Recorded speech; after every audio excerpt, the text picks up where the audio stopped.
அம்மா சமாளி அவன்கிட்ட நிறைய இருக்கு பாஸ்டர், துணி வச்சிருக்கிறான் உள்ள, அதை போடுறானா இதை தான் போடுறான்.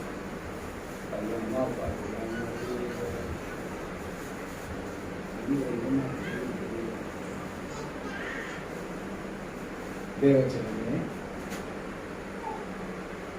அடுத்த நாள் எங்கேயாவது இந்த கோயிலுக்கு காசு அலைஞ்ச எங்கேயாவது ஆண்டவர் கொடுப்பார். எது கிடைச்சா அந்த குழந்தைக்கு 3000 ரூபாய் கிடைச்சது. ஓடி போய் 2 வாரத்துக்கு முன்னாடி அந்த கோயிலுக்கு தேவச்சனமே, we have a responsibility on the people and the community. மனிதர்கள் மேலும் சமுதாயத்தின் மேலும் you have a responsibility. Responsibility இருந்தா பத்தாது, டிசையர் உள்ளத்துல வாஞ்சை இருந்தா உன்னை கொண்டு பரலோகத்தை இங்க கொண்டாந்து நிறுத்துவார். ஆண்டவராகிய இயேசு சுவாமி யோவான் 8ஆம் அதிகாரம் 12வது வசனத்தை ஒரு பிரகடனமான ஒரு வார்த்தையை கொடுக்கிறார். அங்கே கூடியிருந்த பல நூற்றுக்கணக்கான ஜனங்கள் அந்த நாளிலே அது ஒரு மிக முக்கியமான ஒரு பண்டிகையாக ஃபீஸ்ட் ஆஃப் டேபர்நாக்கிள் என்று சொல்லக்கூடிய கூடாரங்களின் பண்டிகையின் காலங்களில் அநேக ஜனங்கள் அவரோடு கூட பிரயாணம் பண்ணினார்.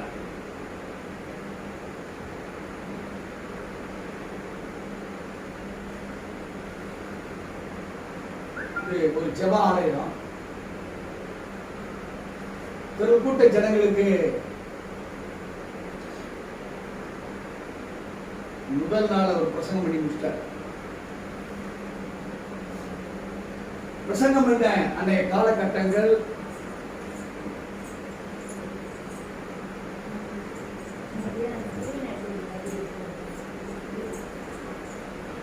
it was called as Feast of Tabernacle.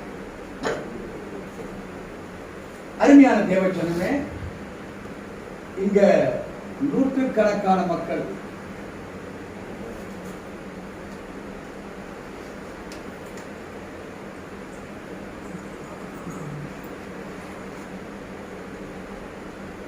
அவர்களுக்கு பிரசங்கம் பண்ணி முடித்தார். இரவு நேரம் வந்தது. அவர் எல்லாரையும் வீட்டுக்கு போக சொன்னார்.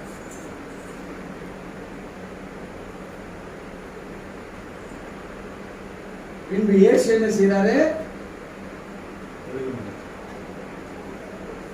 அவர் ஒலிவமலைக்கு சென்றார்.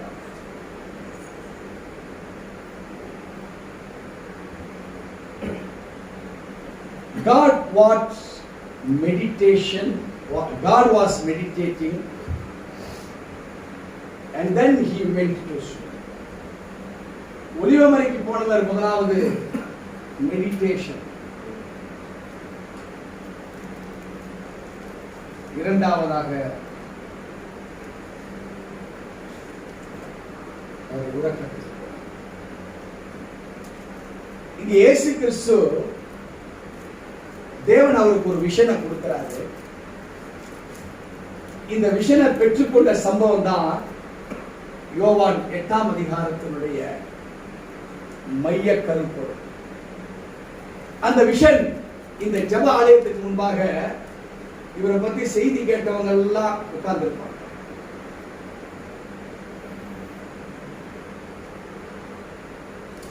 Jesus Christ is here. அவருக்கு எதிரான ஒரு பெரிய கூட்டம், சதுசேயர், பரிசேயர்,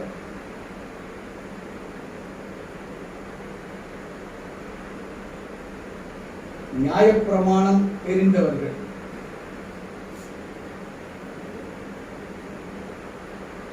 இந்த 3 கூட்டமும் ஒரே டைப் ஆஃப் பீப்புள். இவருடைய நோக்கங்கள் கிறிஸ்து இங்க பிரசங்கித்தார் தெரியுங்களா? ஒரு கூட்டத்துக்கு இந்த முதல் நாள் ஜெபாலயத்துக்கு வருவதற்கு முதல் நாள் என்று அதுக்கு 2-3 நாட்களாக அந்த ஃபீஸ்ட் ஆஃப் டேபர்னாக்கிள் அந்த நூற்றுக்கணக்கான மக்களுக்கு பிரசங்கம் பண்ணினவங்க இந்த இடத்துல உட்கார்ந்து இருக்காங்க. கிறிஸ்துவுக்கு முன்பாக ஒரு லேடியை கொண்டாடுறாங்க. இவங்களுடைய வார்த்தை குற்றப்படுத்துவது.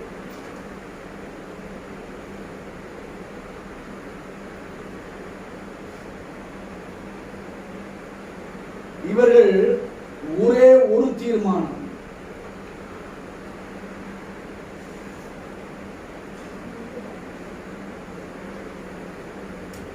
அவங்க தாட் ஒரே ஒரு தீர்மானத்தை தான் வராங்க.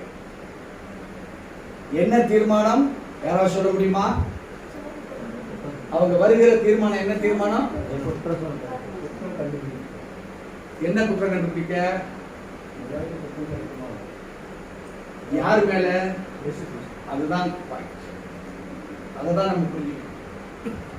பெண்ணை குற்றம் சாட்டுவதற்காக அல்ல, இந்த பெண்ணை கல்லெறிந்து கொண்டு வேண்டும் என்பது அவருடைய நோக்கம் அல்ல. ஆனால் ஒரு சம்பவத்தை வெற்றி கொண்டு அந்த சம்பவத்தின் மூலமாக கிறிஸ்துவை குற்றப்படுத்துவதுதான், கிறிஸ்துவை குற்றப்படுத்துவதுதான் அவருடைய நோக்கம். சோ இந்த பெண்ணை குற்றப்படுத்துவதில்லை. யாரை குற்றப்படுத்துவதற்காக? இதன் மூலமாய் கிரைஸ்ட். அருமையான தேவ ஜனமே, ஒரு சிலேடையான ஒரு ஆவிக்குரிய காரியங்களை நாம் கற்றுக்கொள்வோம். நம்முடைய பலருடைய வாழ்க்கையில நாம் தேவனை குறித்து உங்க விசுவாசத்தின் அடிப்படையில் இது நடக்குமா நடக்காதா, ஜஸ்ட் ஒரு கொஸ்டினை உங்களுக்குள்ள நீங்க கேட்டா பிரச்சனை இல்லை. அது இந்த அம்மாவை குற்றப்படுத்துவது போல உங்க மனதின் நினைவுகள்ல நீங்க தேவன் செய்வாரா செய்ய மாட்டாரா நீங்க நினைச்சீங்கன்னா இவங்களும் நீங்களும் நியாயப்பிரமாணத்தை கற்றுக்கொண்ட பரிசேயர் சதுசேயர் அல்லாம அறிவாற்றலோட நியாயப்பிரமாணத்தை தெரிந்தவர்கள் அவங்க எப்படிப்பட்டவர்களா இருப்பாங்கன்னா, நம்மை உண்டாக்கின தேவனையே பரீட்சை செய்து பார்க்கிறவர்கள். உபாகமத்துல தான் வரப்போகுதுமா, அடுத்த அக்னிய விஷயத்துல அதை தான் பார்க்க போறோம். பரீட்சை செய்து தேவனை பார்க்கக்கூடியவர்கள் யாராவது உள்ளத்துல இருப்பீர்களானால் நீங்க ஆண்டவரை குற்றப்படுத்துகிறவர்களா இருப்பீர்கள் என்பது சிலேடை, மறைந்திருக்கிற சிலேடையான சத்தியம். அருமையான தேவ ஜனமே, இப்போ இந்த நோக்கம் கொண்ட அன்றைய காலத்து கலாச்சாரத்தின்படி வந்திருக்கிற யூதர்களை கிறிஸ்து அறிந்திருந்தார். அவருக்கு தெரியும். ஆனாலும் பிதாவாகிய தேவன் தனித்து அன்றைக்கு ஒலிவமலைக்கு அவர் மெடிடேஷனுக்கும் தன் நித்திரைக்கும் கடந்து செல்லுகிற வேளையிலே this all was revealed to Jesus Christ by the Father. 5 அப்ப 2 மீன் துண்டுகளை கூட இயேசு கிறிஸ்து எடுத்து யாருக்கு நேராக காண்பிக்கிறார்? வானத்துக்கு நேராக.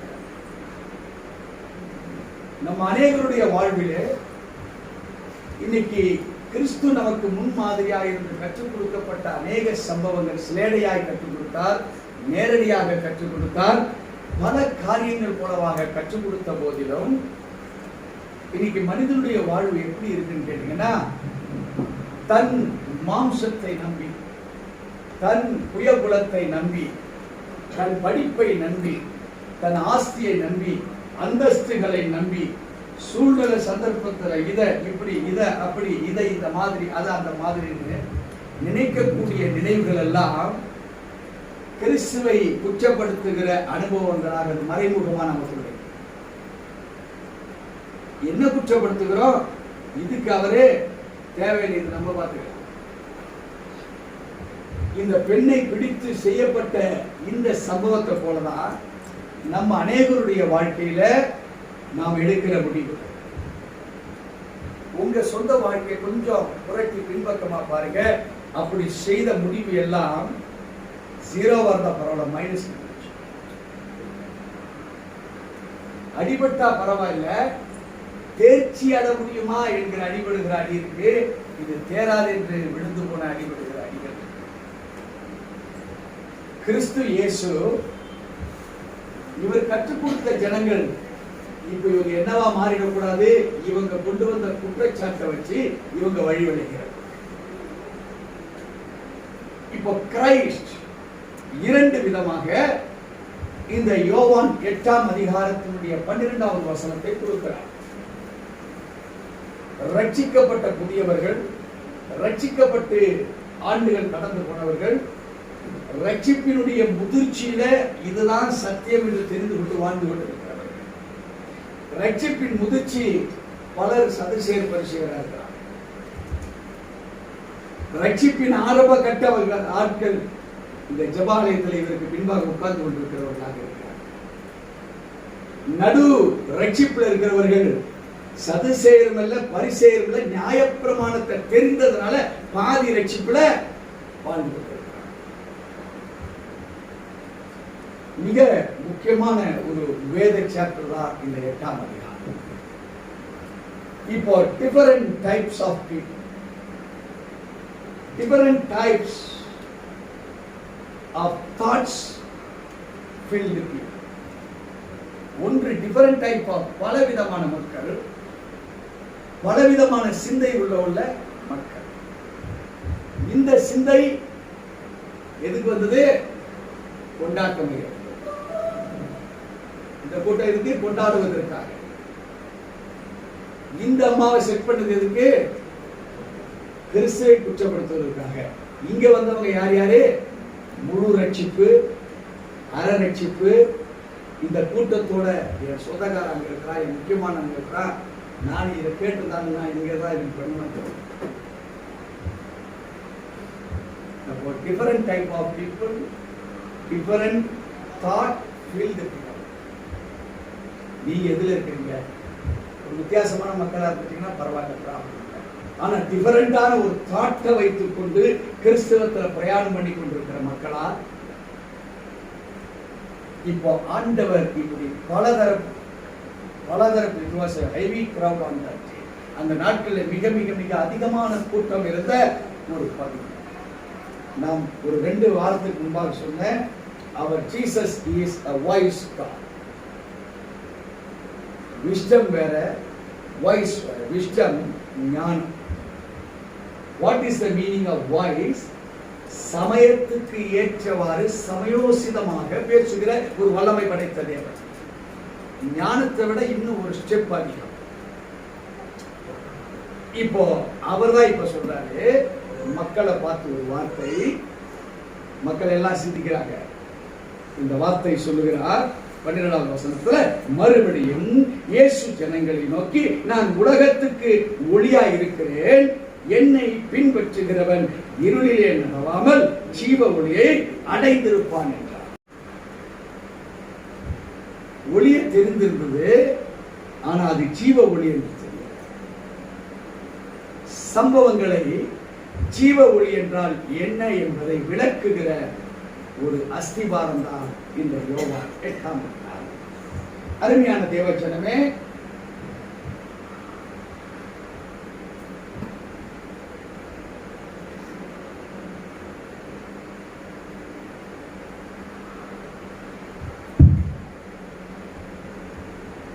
கிரீக் வார்த்தை, ஒரு வார்த்தை உங்களுக்கு சொல்லிட்டு, நான் கிரீக்ல எல்லாம் எழுதல. கிரீக் வேர்ட் அது என்ன? கிராப்.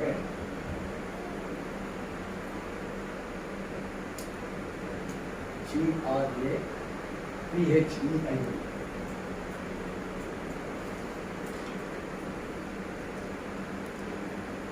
கிராபைட் என்கிற ஒரு வார்த்தை. இது கிரீக்.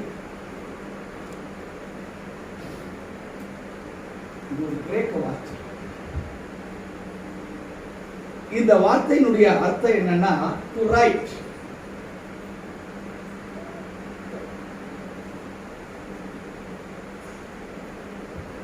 To write. கட்டா கிரேபைனி, இதேதான் கட்டா GRAPHEIN,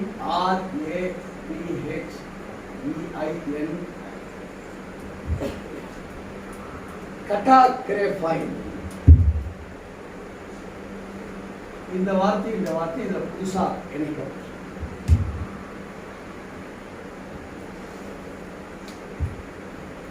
இதே டு ரைட் தான் வரும்.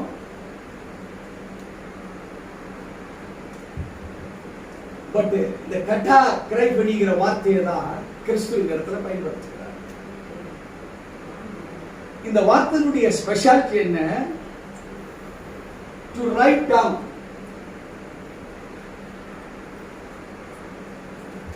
அவர் எதையோ எழுதுகிறார். What he write. அது எழுத்தா வேற ஏதாவதா? அது எழுதுறார். எப்படி எழுதுறாரு? he is writing something. The meaning of kata graphite is to write down a record.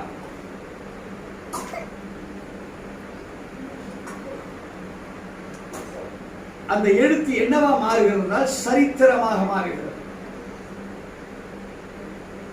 கலாச்சார சரித்திரமா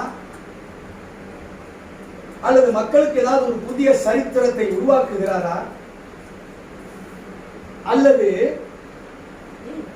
வேற எதையாவது சொல்லுவதற்காக ஒரு சரித்திரத்தை அவர் கொண்டு வருகிறாரா? What is the meaning of kata graphine from the Greek word? It is writing about a record against someone.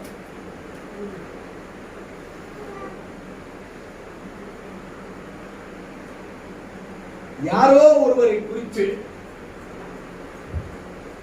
நீ இப்படி அல்ல இப்படி இருக்க வேண்டும் என்கிற ஒரு ரெக்கார்டை கிரியேட் பண்ணுகிற வேர்டு தான் கட்டா கிராஃபைன்.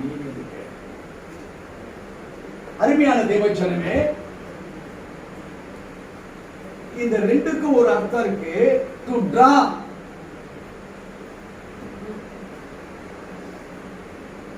டிரா என்பதற்கு ரெண்டு அர்த்தம் இருக்கு. ஒன்று வரைவது, இன்னொன்னு ஒரு கம்பியை பிடிச்சி இருக்கிறது. டிரா, ட்ராய். விளங்குங்களா? God utilized the incident over with the people, with the culture, with the doctrine, with the law and everything. தேவன் வரைந்தது மாத்திரமல்ல, அது எடுக்கிறார். எதை எடுக்கிறார்? எது இருக்கணுமோ அது இருக்கணும், எது எடுக்கக்கூடாதோ அதை எடுத்து வெளியே போடுறார்.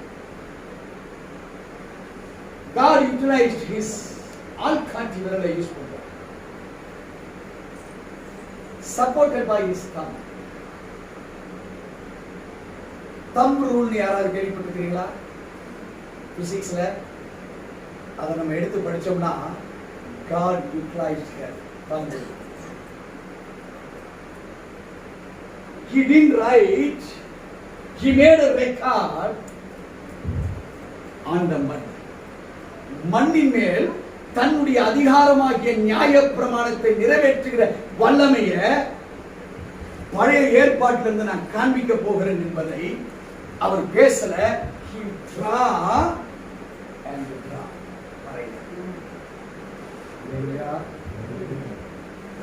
He is a philosopher. He is a gynecologist. You know what is the meaning of gynecologist? குழந்தை பிரசவம். அவருடைய பார்வையிலே சதுர்சேயரும் பரிசேயரும் ஏதோ மனநிலையில பாதிக்கப்பட்டு பிறக்கப்பட்டு இருக்கிற பிள்ளைகளாய் அவங்க இருக்கிறாங்கன்னு பார்க்கிறார். He is a philosopher. He wants to teach them in a right way. அவர்களை சரியான பாதைகளிலே கற்றுக் கொடுக்க வேண்டும் என்பது தோரா மேல இருந்த என்னது ரெண்டு அர்த்தம் சொல்லலாம். ஒன்று வாஞ்சை, இன்னொன்று கடமை. கடமை என்பது பிதாவாகிய தேவன் அவரை அனுப்பினாரே. யோவான் 3:16 படி என்ன சொல்றார்? 3:16 தேவன் தம்முடைய ஒரே பேரான குமாரனை விசுவாசிக்கிறவன் எவனோ அவன் கெட்டு போகாமல் நித்திய ஜீவனை அடையும்படி அவரை தந்தருளி இவ்வளவாய் அன்பு கூர்ந்தார். உலகத்தில் அன்பு. அவர் வந்ததுடைய நோக்கம் கிறிஸ்து எப்படி நிறைவேற்ற ரெண்டு வார்த்தை சொல்றேன். அந்த ரெண்டு வார்த்தை என்ன? ஒன்று வாஞ்சை,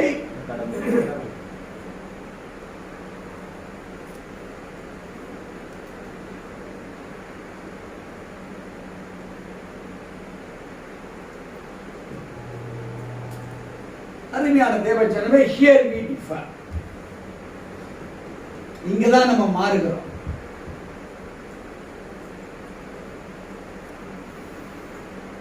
கடமை கொஞ்சம் கொஞ்சம் நம்ம கையில், ஆனா வாஞ்சை நமக்கு செய்யப்படும். யாருக்காவது மன வருது எங்கேயாவது கண்ணீர் சுட்டு இருக்கிறீங்களா? இங்க இருக்கிறவங்க யாராவது கடமையில வாஞ்சி. நான் ஒரு வீட்டுக்கு போனேன். அவங்க வீட்டுல ஒரு குழந்தை நல்ல துணியை போட்டு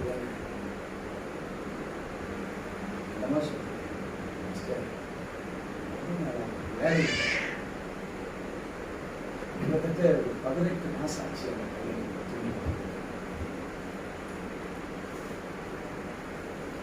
குழந்தை பார்க்கிறேன். அவர் சொல்லுறது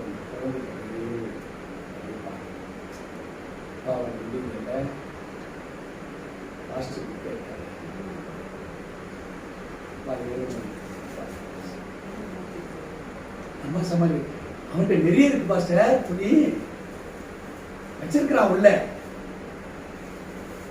அதை போடுறானா இதான் போடுறான்.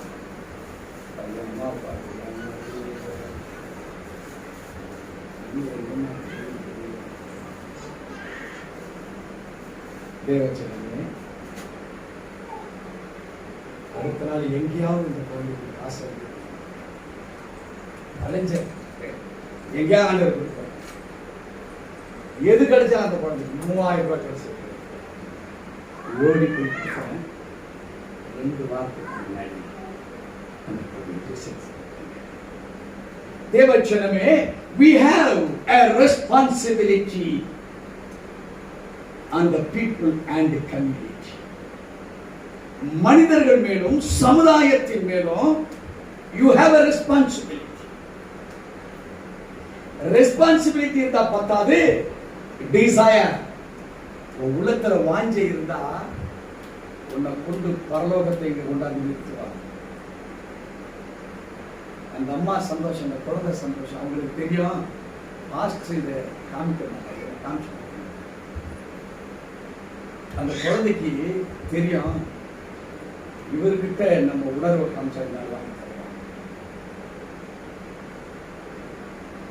தேவச்சனமே, he draw something on the mud. மண்ணை உபயோகப்படுத்துகிற தேவன் ஒருவர் தான். அவர் அப்படின்னா இந்த மனுஷனை உபயோகப்படுத்துகிறவர் கிறிஸ்து. நீ நான் என்ன செய்வா?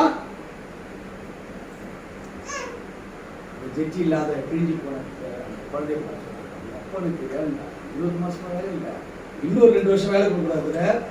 அந்த அம்மா கிழிஞ்ச துணியை கட்டிட்டு போன எவ்வளவு திமிர் தெரியுமா அவங்களுக்கு?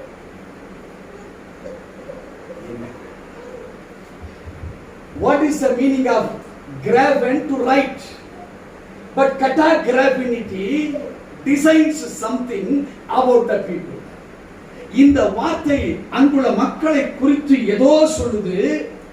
அதனால அவர் எழுதினாரு, what is the meaning of catagraphy? To write down a record against someone. யாரோ ஒருவரை குறித்து தவறு செய்கிறான் என்கிற அவனுக்கு மாற்றக்கூடிய அகேன்ஸ்டான ஒரு வார்த்தை தான் இந்த catagraphy. அருமையான தேவச்சனமே, முதல்ல கற்றுக் கொடுத்தாரு, இப்ப 2வது கற்று எடுத்து வாசிக்க கேட்போம். 7வது வசனம் 8வது வசனம். அவர்கள் ஓயாமல் அவரை கேட்டுக்கொண்டிருக்கையில் அவர் நிமிர்ந்து பார்த்து, உங்களில் பாவம் இல்லாதவன் இவன் மேல் முதலாவது கல்லெறிய கடவுள் என்று சொல்லி இந்த வேர்டை தான் அவர் அங்க யூஸ் பண்றார். This Greek word Lord Jesus used to. He write down something. Who is that against the person? எனக்கு எதிராய் செயல்படுகிறவன் யாரோ, அங்கே பாவம் இல்லாதவனை யாராக அவர் சித்தரிக்கிறாரு? எனக்கு எதிராக யாராவது பாவம் செய்யாதவனாக தான் கையெழு. ஏதோ ஒரு குற்றத்துக்காக, விபச்சார குற்றத்துக்காக நீ அழைத்து வந்திருக்கிற, ரைட்டு. ஆனா எனக்கு தெரியும் நீ அவளை கல்லெறிவது பெருசாக நினைக்கல, எனக்கு எதிராக.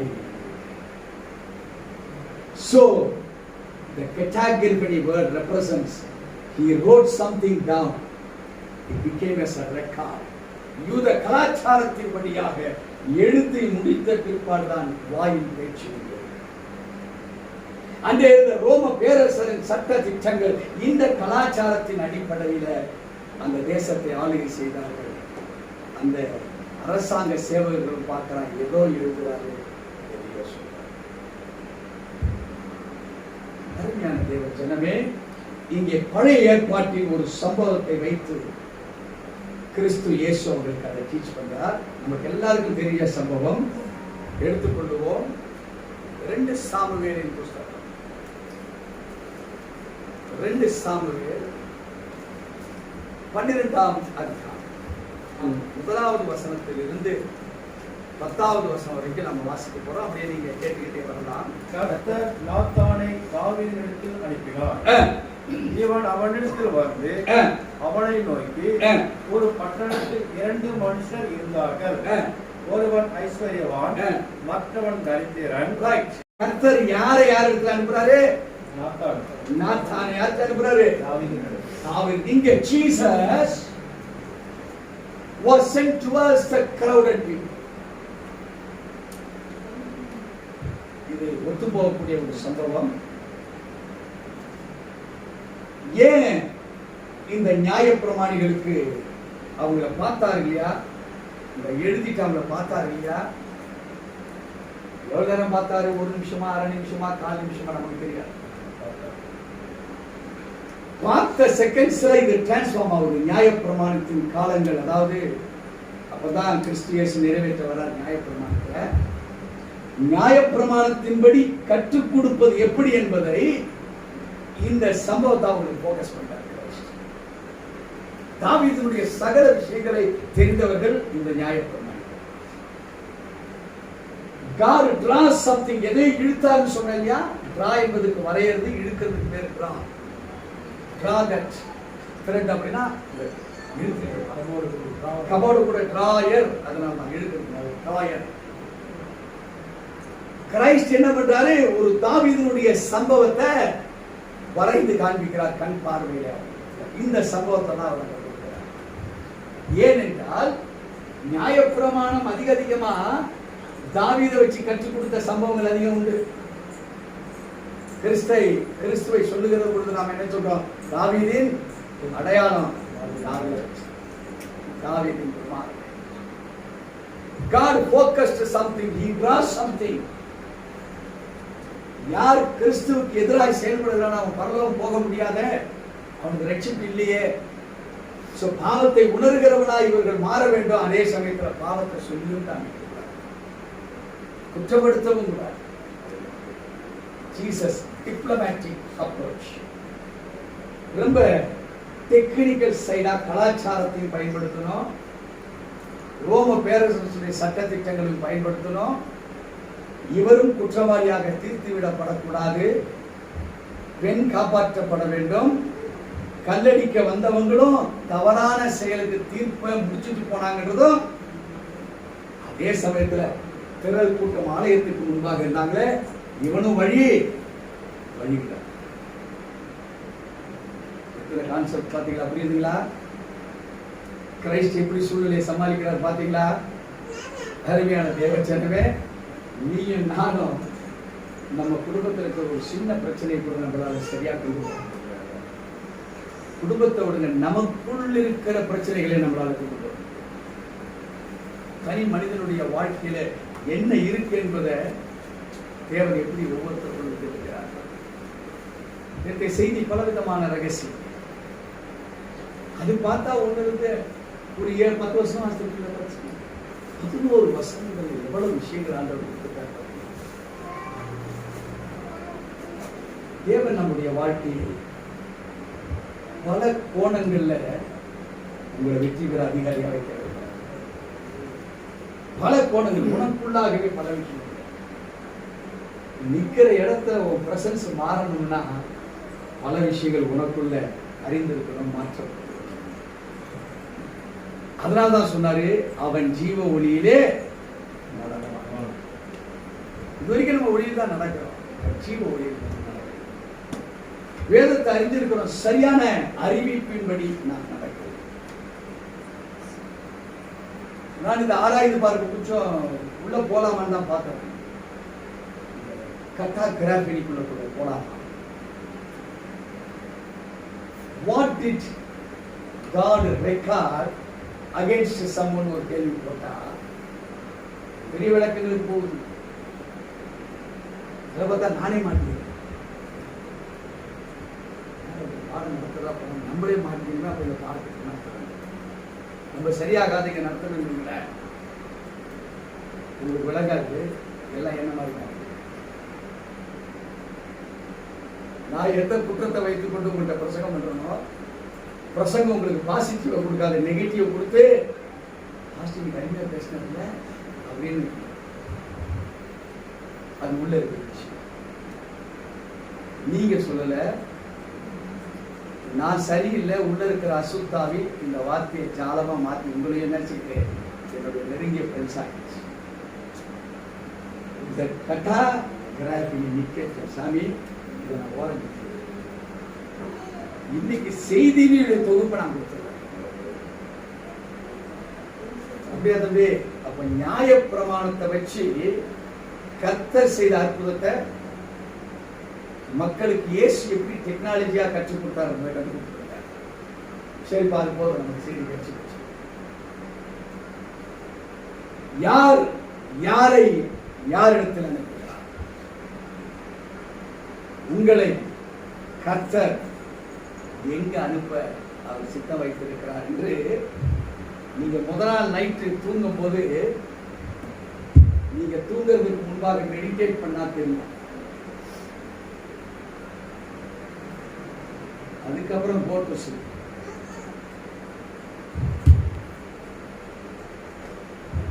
நான் மெடிடேட் பண்ண தூங்கினேன். இங்கிருந்து உங்க லைஃப் ஸ்டைல மாற்ற. யார் யார் மாற்ற போறீங்க? எல்லாரும் மாத்துறீங்களா? சாயந்தரம் நைட்டு ஏதாவது ஒரு வசனம் மெடிடேட் பண்ணுங்க. இது அப்படியே நீங்க கொண்டு வாங்க, உங்களுடைய ஆயுள் காலங்களே மாறும், லைஃப் சேஞ்ச் ஆகும், உங்களுடைய பாவனை மாறும். காரணம் என்ன? வார்த்தை வெறுமனே திரும்பாது. அது பொய்யா உண்மையா நீங்க உங்க வாழ்க்கையில